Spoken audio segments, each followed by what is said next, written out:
Welcome back then to Money Laundering 2, and the first thing we want to go at is how, when I do that A/C, that means accountants, or sometimes accounts actually, but anyway, how accountants are protected.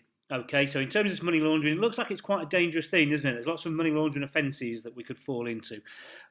So general defences are, if you have a suspicious transaction, report it to the money laundering reporting officer. Okay, that's your first line of defence. A second line of defence would be you intend to report, so you intended to report to the MLRO, but there was a reasonable excuse for not doing so. So a reasonable excuse for not doing so. And the reasonable excuse could be something like, a fear of violence. That would be something, you were scared what would happen if this person found out they threatened you or something. Then that would be enough of a defence. Then the third line of defence is we assumed reasonably. So it's got to be a reasonable assumption, obviously. We assumed that client action was legal, was in good faith. So even though they were carrying out money laundering, you actually had no suspicions. You just presumed it was all okay and reasonable. There weren't any hugely unusual transactions. So there are your three main lines of defence. What we go on to now is how do we go about preventing and detecting it then? And it's linked to what we've done before as well. How are we protected? Well, we've got to do all these following things. Basically, we've got to have a culture, an anti-money laundering culture. And that's got to be from the top down. Everybody at the top, your audit partners, they need to say, look, we are on top of this anti-money laundering. We take it very seriously. We train. Everybody knows what it's about. We have risk management procedures. And this is the same for a business as well, that they will need risk management regarding money laundering procedures and internal controls. Remember, we mentioned that last time. That there's a money laundering reporting officer. That record keeping for all transactions.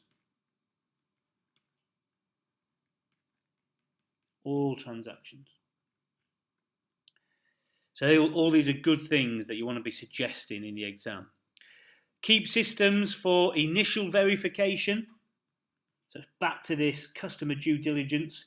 Systems for initial verification of customers. And remember, we said it's an ongoing thing and continued monitoring.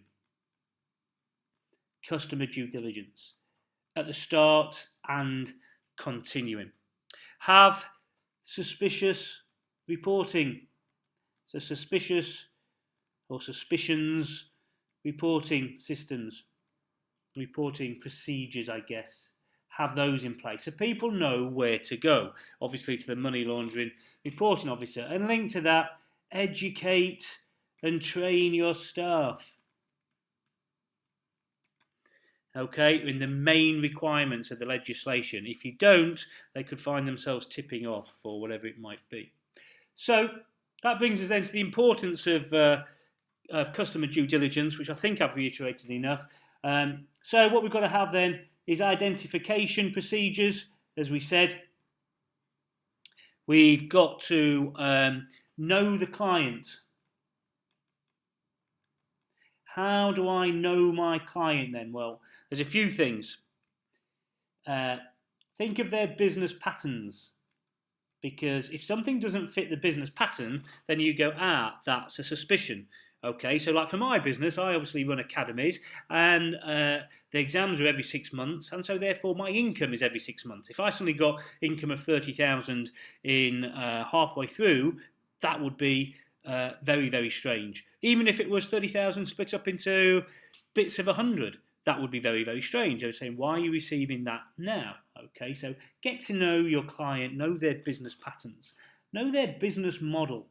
Same thing, the more you know about them, then the more anything odd will come about. Okay, understand where their funds come from, where their income comes from.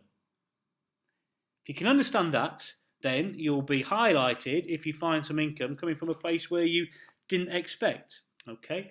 Other things that we can do that I want to talk about here.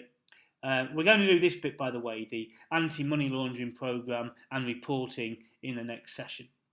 But yeah, I just want to talk about the money laundering reporting officer in a bit more detail, actually. If he's away, or she, then you must appoint a deputy. There's got to be always a place to go, okay? And that deputy will make reports as soon as it's practicable. Sole practitioners, as I mentioned before, you don't need one if you're a sole practitioner. So what do? Well, they look at and create internal reports on money laundering. They decide if there's sufficient grounds for suspicion. So they decide kind of if there's sufficient evidence or sufficient grounds for the suspicion to carry on and take it to a further higher external authority. They will obviously prepare any external reports